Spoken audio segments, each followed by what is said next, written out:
రైతు సోదరులందరికి నమస్కారం అండి. నేను మీ హరీష్. ఈరోజు మనం అంటే టమోటా మొక్క చిన్న స్టేజ్ నుంచి బాగా ఆకులు రావాలా, గ్రోతింగ్ రావాలా అంటే ఏం చేయాలని చాలా మంది రైతులు నన్ను అడుగుతుంటారు. నేనైతే ఫస్ట్‌లో మొదట్లో 12 రోజుల్లో ఒక స్ప్రేయింగ్ చేయాలా? మళ్ళా 18 రోజుల్లో ఒక స్ప్రేయింగ్. 12 రోజుల్లో ఏ స్ప్రేయింగ్ చేస్తే బావుంటుందంటే వట్టిమేకు మరియు మ్యాక్స్ కొట్టండి. అయితే 18 రోజుల పైన బెనీవియా ఎఫ్ఎంసి వారిది బెనీవియా ఒక స్ప్రే చేయండి. ఇంకోటేమంటే 12 రోజుల పైన 12-60-0 డ్రిప్ మందు ఎకరాకి 3 కేజీల చొప్పున వదలండి. అప్పుడైతే గ్రోతింగ్ అంటే బ్రాంచెస్ వస్తాయి. బాగా ఆకులు కింద నుంచే బ్రాంచెస్ వస్తాయండి. మళ్ళా డ్రెంచింగ్ చేయాలా. డ్రెంచింగ్ అంటే వాడుక భాషలో ఏమంటే టానిక్ అంటారంటే. ఒక కాఫీ కప్‌తో గ్లాస్‌తో టానిక్ పోస్తారండి. అంటే డైరెక్ట్‌గా బుడాలోకి పోస్తారు.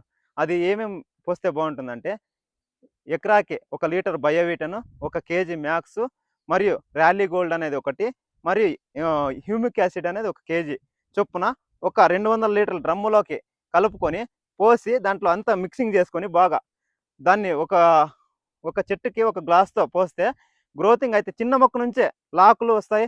మరి పిలకలు వస్తాయి. మాకు గ్రోతింగ్ వస్తుంది. పూత సెట్టింగ్ కూడా బాగా అయితుందండి. నేనైతే ప్రతి ఒక్కరికి 20 రోజుల లోపల ఈ మెయింటెనెన్స్ చేయండి అని చెప్తాను. థ్యాంక్ యూ అండి. ఇలాంటి మరిన్ని విషయాలను తెలుసుకునేందుకు మా ఛానల్‌ని సబ్స్క్రైబ్ చేసుకోండి. ఇంకోటేమంటే ఇది పార్ట్ 1 అండి. పార్ట్ 2 అంటే 20 రోజుల నుంచి 40 రోజుల మధ్యలో ఏం వదలాలో నెక్స్ట్ వీడియోలో నేను చెప్తాను. చూడండి, పక్కా చూడండి.